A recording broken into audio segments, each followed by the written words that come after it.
To sort through these so-called dangers, we've decided to make our next guest king for the day. Let's bring His Royal Highness in, Dan Geltrude, to wave his magic scepter. Please welcome to the show, King Daniel. All right, Dan, what would you do? I mean, there's a litany of things to worry about out there, but if you could change everything as king for a day, what would you start with? Well, the first thing that I would do is I would address the oil situation, and I would get rid of red tape. I would get rid of regulations, restrictions, and I'd start the drilling process. At the same time, I would get that Keystone pipeline opened up immediately. Next thing I would do, I'd start to address unemployment. Look, every able-bodied person has to work. If you can work and choose not to work, okay, but the government doesn't pay you to do that. Third thing I would do, well, term limits in Congress. How about that one? I think that a lot of our problems are policy-driven, and where does policy happen? Washington, D.C. We need to put a mechanism in place to get them out on a timely basis. No more than 12 years, and I'm going to throw in one extra. If I'm king, Scott Shellady, you are my Secretary of the Treasury. So, Secretary, cow guy. All right. We need somebody who's got common sense and brains. Let me run this by you then, because this is a few things that I think that are going to happen. I'd like to get your thoughts. You know, as things maybe deteriorate here, we've talked about maybe recession on the horizon.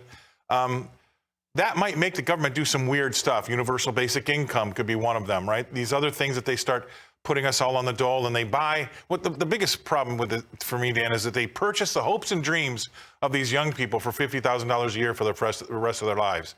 They sell out their hopes and their dreams for some sort of government assistance, which is just an absolute travesty. But how about term limits? There's some out there that say, well, that can be just done at the ballot box. Why can't we just do it there? That is the counter argument for sure. And absolutely, that's true. I think we're going to see a lot of that happening, term limits built in to this midterm election. However, you have to remember the power of incumbency and the fundraising behind already being in office. So it's not a level playing field for these candidates. So I think they just get too comfortable, too powerful in office. Look, here's the irony of all this. Congress puts term limits on the president, but yet they don't put it on themselves. So why is it good for the president but not good for Congress? It's healthy to get turnover in government. I just wanted to ask that question to you because I totally agree with you, number one. And number two, you're right. It's because they get so entrenched. And I tell you what, we probably wouldn't need to have term limits if we got all the money out of politics as well. I think that's the big problem because you nailed it right on the head when you said they get very, very powerful and they're in the incumbent and they really enjoy that all the money that they can raise because of the position that they're in.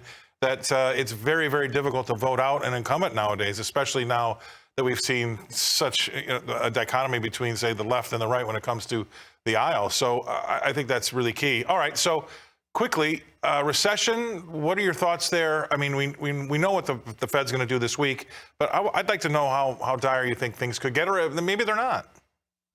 I absolutely think that we have a shot at being in a recession sooner rather than later, Scott. When you look at what's happening right now, the yield curve is flat. That could go inverted. Ooh. And if it does, we already know that's a potential tip-off of where we can go. And plus, I do not trust policy coming out of the federal government. As you said, we start heading in that direction. They get desperate. We don't know what they'll put in place. So I would be very, very cautious in looking at what happens with the economy going forward. I agree. Yes. And I've said it before, and we're going to see some really weird, crazy stuff as we get closer and closer to November, what this government might do. And it keeps coming up time and time again, this universal basic income. People hear it, abbreviated as UBI. But what it just means is the government will let you sit home and do nothing for $4,000 to $5,000 a month.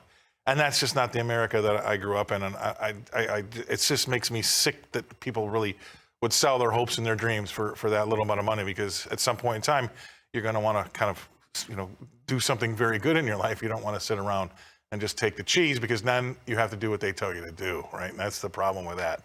All right, Dan, that was great stuff. You can stay king for the day until midnight tonight. That's Dan Geltrude coming from his castle in Nutley, New Jersey. Appreciate you being on the show today, Dan.